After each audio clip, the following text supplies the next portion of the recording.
मार खाकर वापस आना कितना एक मेंटल चैलेंज है आप? चैलेंज सर बहुत बड़ा है, लेकिन जैसे बैटिंग ओरिएंटेड मैंने आपको बताया, तो इसमें हमें एक स्टेप आगे रहना पड़ता है बैट्समैन से भी। मनी अग्रवाल की स्ट्रेंथ क्या है, टीम की तरफ से क्या रिस्पॉन्सिबिलिटी मिली है? मैं हिट द डेक हूँ, बट मेरा प्लस पॉइंट है कि मेरे पास थोड़ा एक्स्ट्रा पेस है। आपकी बॉलिंग की स्ट्रेंथ्स क्या है, क्योंकि आपके कोच बता रहे थे कि यॉर्कर बड़े सटीक मारते हैं। मेरी स्ट्रेंथ है यॉर्कर और स्लोअर वंस मैं करता हूँ। Okay. और मेरे को दिख जाता है बैट्समैन कोई अगर जैसे स्टेप आउट कर रहा है या कुछ हो रहा है।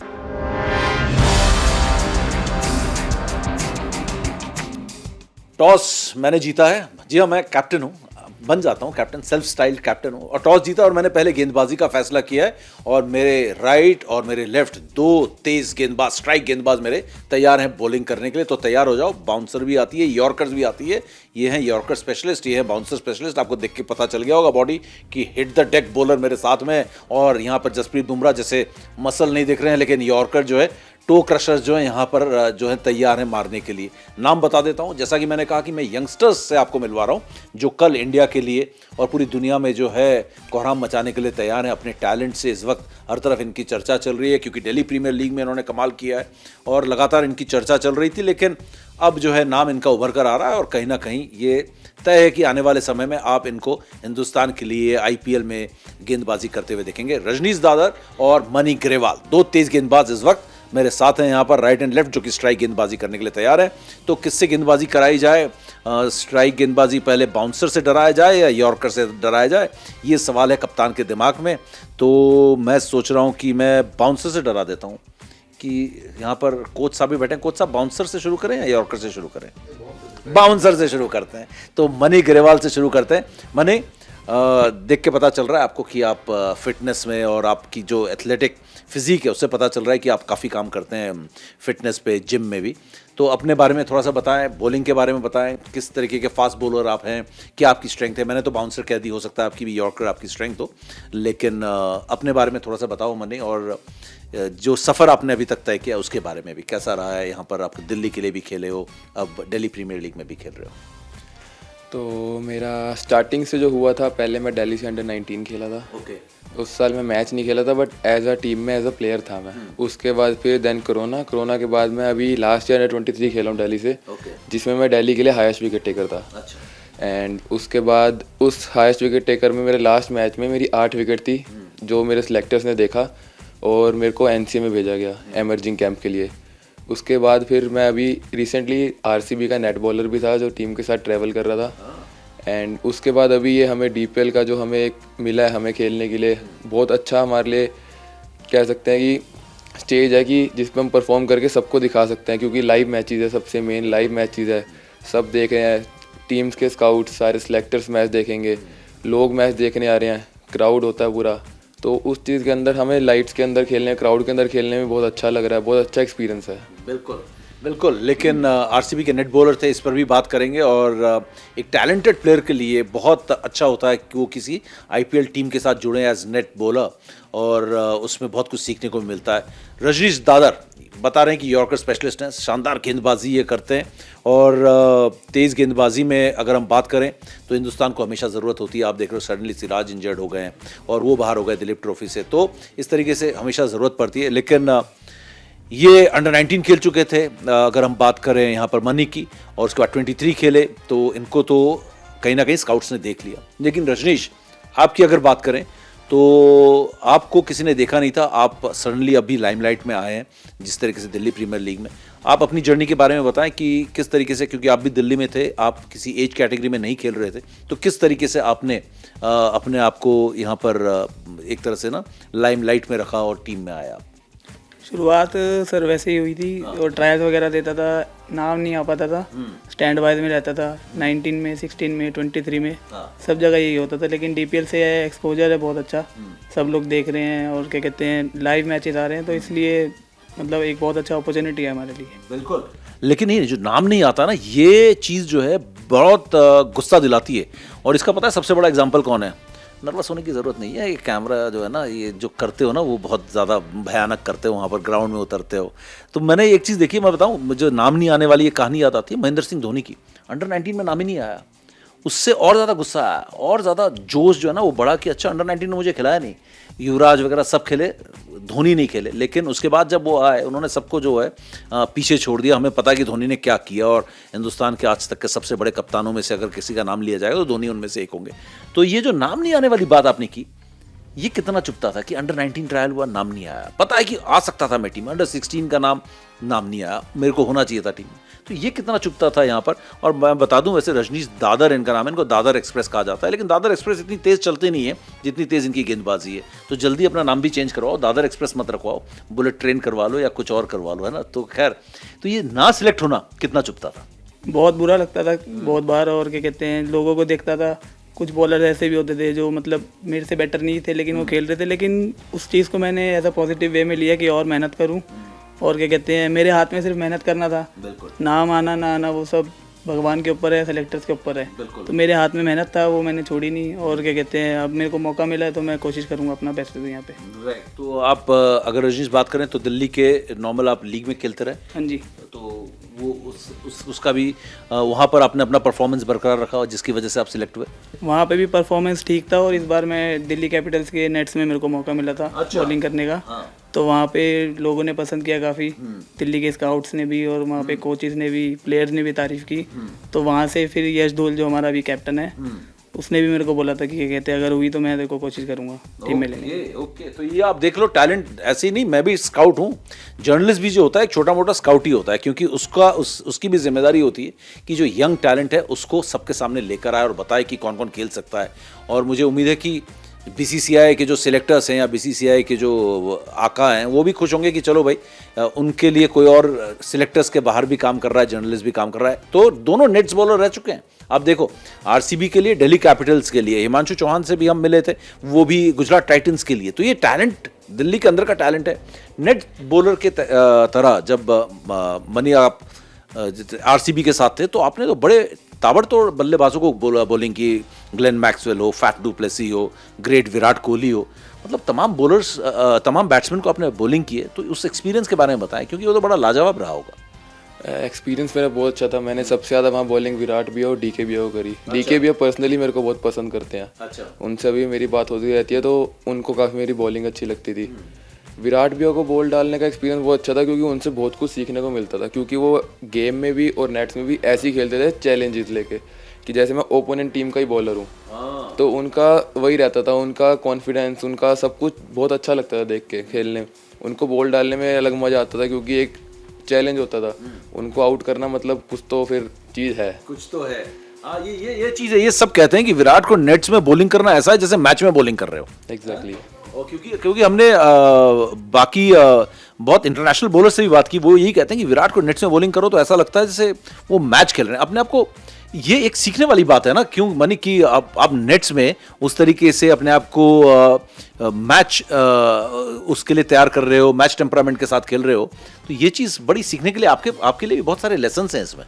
हाँ जी, बहुत अच्छे लेसन है, क्योंकि हमें पता चलता है कि वो प्रॉपर खेलते हैं कि क्या फील्ड है, किस फील्ड के अकॉर्डिंग बॉलिंग है। बिल्कुल। बाकी बॉलिंग के बाद उनसे मैं हर सेशन के बाद उनसे बात करता था। हाँ। तो उनसे बात करने जब वो बोलते थे कि नहीं तेरा ये बॉल अच्छा, तो उस चीज़ से बहुत कॉन्फिडेंस मिलता था। हाँ। कि अगर विराट कोहली तारीफ कर रहा है, हाँ, तो ठीक है। तो अच्छा, एक बात बताओ, विराट कोहली को बीट किया, विकेट लिया, कुछ ऐसा भी हुआ है विराट को बॉलिंग करते हुए? हाँ जी, विकेट भी लिया मैंने, बीट भी करा है। और उन्होंने मेरे को स्पेशली बोला भी है कि ये वाला बॉल तेरा बहुत अच्छा था जिस पे मैं आउट हुआ, या वेल बॉल वगैरह वो बैटिंग के टाइम पे ही बोलते थे मेरे को। और उनके साथ हमारा ऐसा होता था कि मतलब टीम की जो प्रैक्टिस है उससे पहले हम उनको बॉल डालते थे 1 घंटा। अच्छा। तो मैं उनको डालते ही था रेगुलर बॉलिंग। अच्छा। तो ये एक बहुत बड़ा एक्सपीरियंस है। और आपने कहा कि डीके से आपकी बातचीत होती रहती है, और डीके का जो क्रिकेटिंग ब्रेन है उसकी बड़ी तारीफ करते हैं दुनिया भर में। तो डीके से क्या बातचीत होती है? क्योंकि डीके के बारे में हम ये सब मतलब गारंटी के साथ कह सकते हैं कि डीके अगर कोई क्रिकेटिंग बात कर रहे हैं तो वाकई में वो दिमाग वाली बात कर रहे होंगे। उनके साथ प्रैक्टिस करना बहुत ही अच्छा लगता था, क्योंकि उनकी एक तो गेमिंग सेंस, एक तो वो इतना खुद को इन्वॉल्व कर लेते हैं ना गेम के अंदर कि डेथ यॉर्कर्स की प्रैक्टिस अलग, लोअर बाउंसर्स की अलग। अच्छा। वो प्रैक्टिस बहुत ज़्यादा करते हैं ताकि वो मैच में इम्प्लीमेंट कर सकें।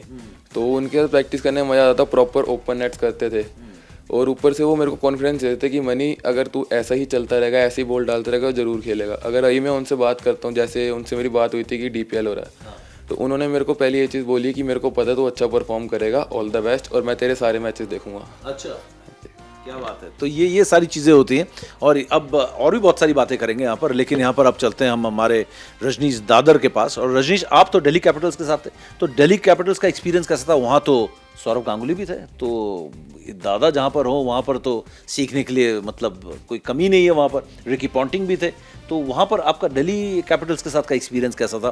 क्या सीखने को मिला? किससे बात हुई? कौन सी ऐसी यादें हैं जो आपके गेम को इम्प्रूव करने में काफ़ी काम आई है? सर मैं बॉलिंग करता था जब, तो ईशान भैया वगैरह ये सब बॉलिंग करते थे, तो मैं उनसे पूछता था उनके एक्सपीरियंसेस, क्योंकि वो 100 टेस्ट मैच खेल चुके हैं, बहुत बड़े बॉलर हैं इंडिया के। तो मैं उनसे पूछता था उनके एक्सपीरियंसेस कि आपको मतलब बॉलिंग में क्या क्या आप करते हो, T20 में क्या क्या हमें करना चाहिए एज ए बॉलर, क्योंकि बैटिंग ओरिएंटेड है ज़्यादातर, तो इसलिए एज ए बॉलर मैं उनसे चीज़ें पूछता था।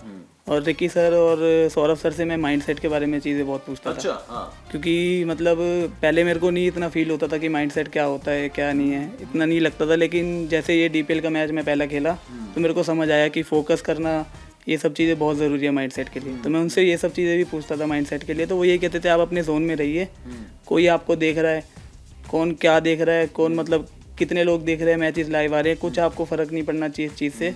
आप सिर्फ अपने जोन में रहिए, जो आपका बेस्ट है वो आप करिए, बस दैट्स इट। वाह, नहीं, बहुत ही ये कमाल की बात है। देखिए यही है, मतलब आप जो टैलेंट होता है उसको आप नेट्स में लेके गए।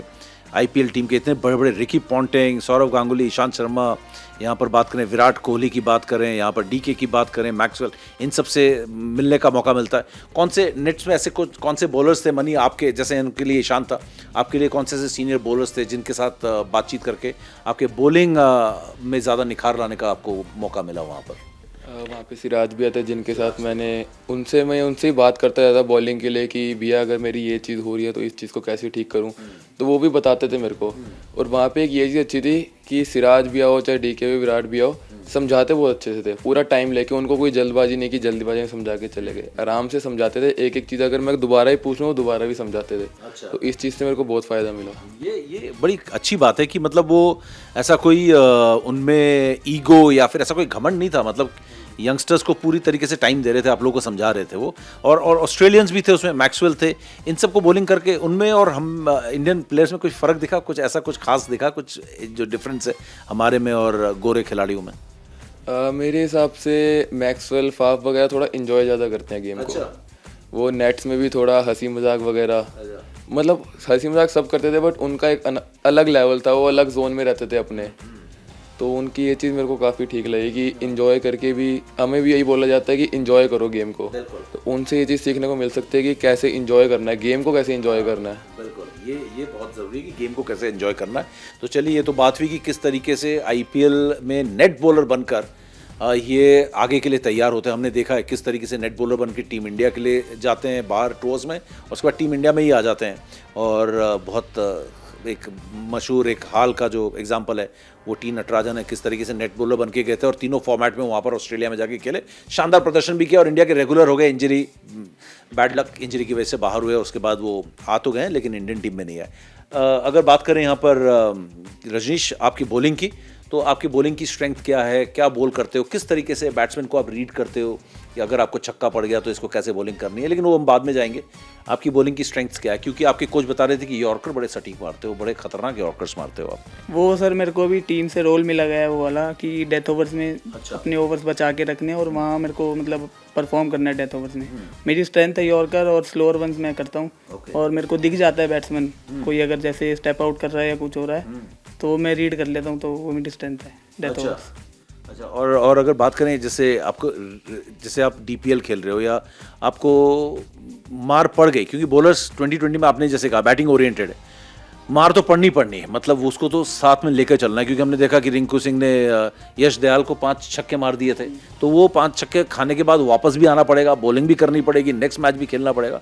तो यहाँ पर ये मार खाकर वापसी जो करनी होती है, ये कितना मुश्किल काम है, ये आपको भी, ये इसका जवाब आपसे भी लूँगा मैं, ये मार खा के वापसी करना, क्योंकि आप लोग यंग हो, आप लोग को ये चीज़ 2020 बहुत प्लेयर ऐसे हैं जो अपने करियर के आधे करियर ख़त्म होने के बाद या करियर के एंड में 2020 खेलो, आप लोग तो शुरुआत से ही 2020 के लिए मेंटली तैयार हो, रेड बॉल भी खेलोगे, लेकिन 2020 फॉर्मेट जो कि सबसे पॉपुलर है, मार खाकर वापस आना कितना एक मेंटल चैलेंज है आप लोगों के लिए?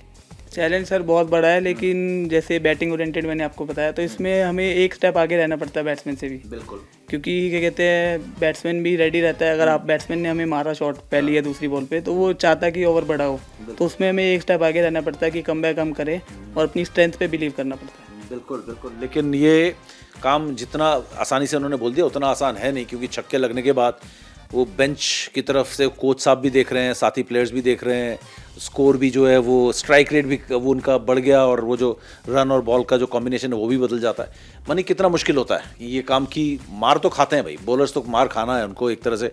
बड़े बड़े बॉलर्स से हम बात करते हैं, वो तो कहते हैं बॉलर्स जो होते हैं वो लेबर होते हैं, बाकी वो साहब होते हैं बैट्समैन, उनको मार खाने के लिए भेजा जाता है, खासकर 2020 में। लेकिन उल्टा चीज़, दूसरी चीज़ ये भी है कि बॉलर्स ही मैच जिताते हैं। तो ये कितना टफ होता है यहाँ पर कि मार खा गए उसके बाद कम बैक करना है, क्योंकि बेंच से कोच साहब भी देख रहे हैं, राजू भाई भी देख रहे हैं, वो भी बोल रहे हैं क्या कर रहे हो। तो वो उस तरीके की चीज़ें, तो हर चीज़ को ब्लॉक करके कम बैक करना कितना मुश्किल है, क्योंकि कहाँ बॉल करो। मालूम चला जैसे मैक्सवेल है, समझ भी नहीं आता कहाँ बॉल करें, यहाँ बॉल डाला तो वहाँ मार दिया, वहाँ किया तो वहाँ से चक्का मार दिया। तो ये कितना चैलेंजिंग है एक बॉलर के लिए 2020 फॉर्मेट में? आई थिंक अगर मैं मैच का बोलूं कि अगर मैंने लास्ट मैच में अच्छा परफॉर्म करा, 5 विकेट लिया, तो मेरे को उसको भूल के अगले मैच के लिए अपना दोबारा उसी पे जाना पड़ेगा कि नया मैच है, तो उस 5 विकेट को भूल जाऊंगा, अगले मैच में मेरे को मार ही पड़ सकती है। बिल्कुल। और अगर मेरे को पिछले मैच में मार पड़ी है तो मेरे को उसको भी भूलना पड़ेगा, बल्कि मार पड़ती है उसको भूलना ज़्यादा मुश्किल होता है। बट अगर मैं 5 विकेट वाली खुशी को भी बोल रहा हूँ कि नहीं ठीक है हो गया, अगले मैच के लिए अब फोकस करते हैं, तो मेरे को मार पड़ने वाले मैच को भी भूलना पड़ेगा अगले मैच पे फोकस करने के। बट अगर मैं वही लेके जाऊँगा कि नहीं यार लास्ट मैच में मार पड़ गई, तो वो मैच ही मैं अच्छे से नहीं खेल पाऊँगा। तो मेरा माइंडसेट ये है। नहीं, ये बड़ा मुश्किल काम है। लेकिन आपकी स्ट्रेंथ क्या है? जैसे इनको एक रोल मिला है कि यॉर्कर्स करने, स्लोअर वंस करते हैं, तो यहाँ पर मनी अग्रवाल की स्ट्रेंथ क्या है? टीम की तरफ से क्या रिस्पॉन्सिबिलिटी मिली है? दोनों अलग अलग चीज़ें हैं। टीम आपसे क्या एक्सपेक्ट करती है और आपकी स्ट्रेंथ क्या है? मैं हिट द डेक बॉलर हूँ विद पेस। अच्छा, तो मैंने सही गेस किया था शुरुआत में, मसल्स देख के मैंने बोला हिट द डेक है भाई। हाँ। मैं हिट द डेक हूँ, बट मेरा प्लस पॉइंट है कि मेरे पास थोड़ा एक्स्ट्रा पेस है। अच्छा। तो और स्टार्टिंग में मेरा टीम में रोल ये है कि पावर प्ले में 2 ओवर अगर अच्छा चल रहा तो 1 ओवर और पावर प्ले में, वरना 1 ओवर मिडल ऑर्डर्स में और 1 डेथ में। तो अगर पार्टनरशिप हो रही है तो मेरे को ओवर डालने के लिए मिलता है कि अगर मैं पार्टनरशिप तोड़ूं।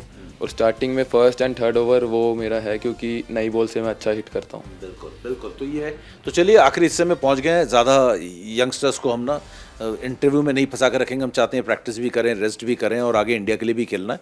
जाते जाते मैं यही पूछूंगा कि कौन है आप दोनों के रोल मॉडल्स।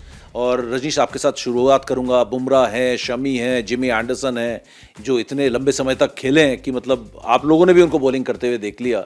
तो कौन है आप लोगों का रोल मॉडल? सबसे पहले आपसे शुरू करता हूँ। डेल स्टेन और जसप्रीत बुमराह। हाँ, परफेक्ट। क्यों ज़रा ये भी बता दो।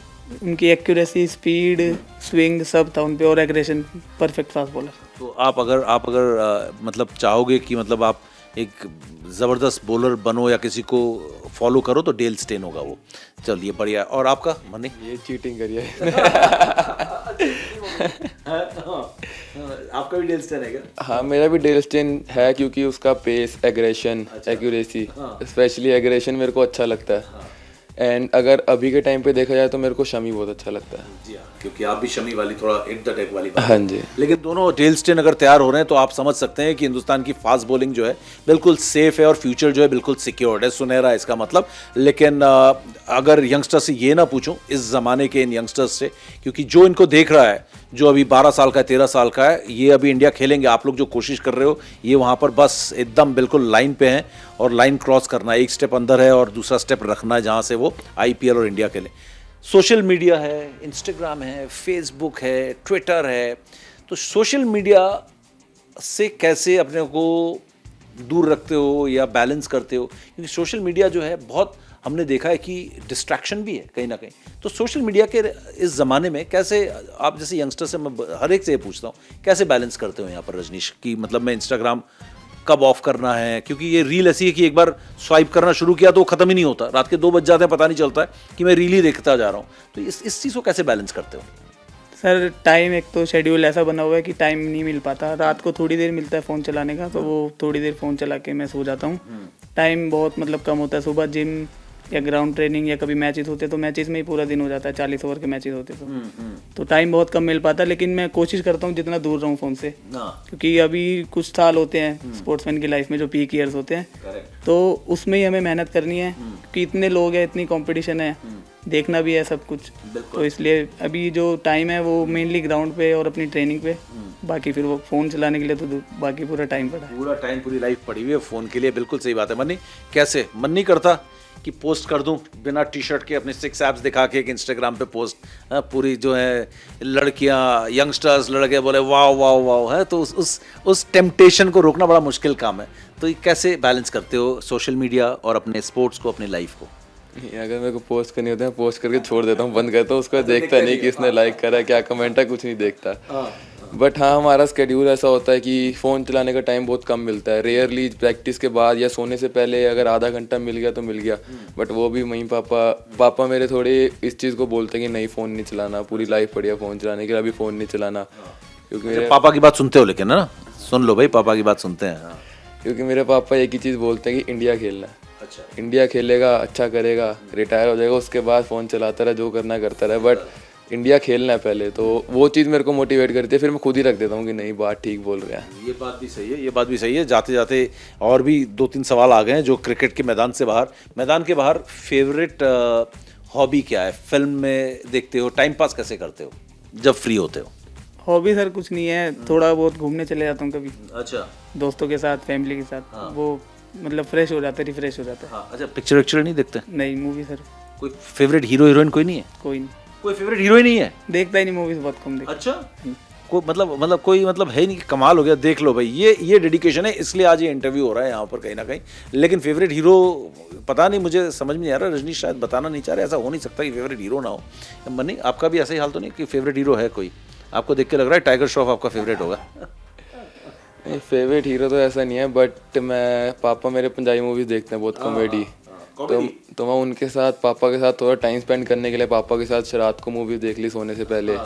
या मेरा थोड़ा इमेज ऐसे कि हंसी मजाक थोड़ा ज़्यादा करता है। तो वो चीज़ मेरा थोड़ा रहता है कि जॉली नेचर टाइप की, सबको हंसाते रहना, थोड़ा उस चीज़ में टाइम पास हो जाता है। अच्छा, लेकिन मतलब कोई फेवरेट हीरो नहीं है आपका भी? नहीं, ऐसा सच तो कोई नहीं है। ऐसा कैसे हो सकता है? फेवरेट हीरो ना हो, हीरोइन तो होगी? कोई नहीं है, कोई भी नहीं है? मूवी देखते हैं। कोई शौक नहीं है, कोई फेवरेट हीरो नहीं, कोई फेवरेट हीरोइन नहीं, सारे हीरोज जो हैं वो क्रिकेट के मैदान के अंदर है। और हम भी चाहेंगे कि आप भी इसी तरीके के हीरो बनो। ऑल द बेस्ट रजनीश, आपको भी, मनी आपको भी, कि हम आपको इंडिया खेलते हुए देखें और ज़बरदस्त प्रदर्शन करते हुए। और इसी तरीके से जो हमारे टैलेंटेड यंग हिंदुस्तानी हैं, आप देख सकते हो कितने फोकस्ड हैं। मैंने जब जानने की कोशिश की हीरो फेवरेट कौन है, हीरोइन कौन है, कोई नहीं है, और मतलब सच में कोई नहीं है। मैंने काफ़ी यहाँ पर पुश भी किया कि बताओ, तो इससे पता चलता है कि फोकस जो है सबसे इंपॉर्टेंट है, जिसकी वजह से आप इतना आगे बढ़ते हो और बढ़ते रहोगे। Thank you so much, all the best आप दोनों को।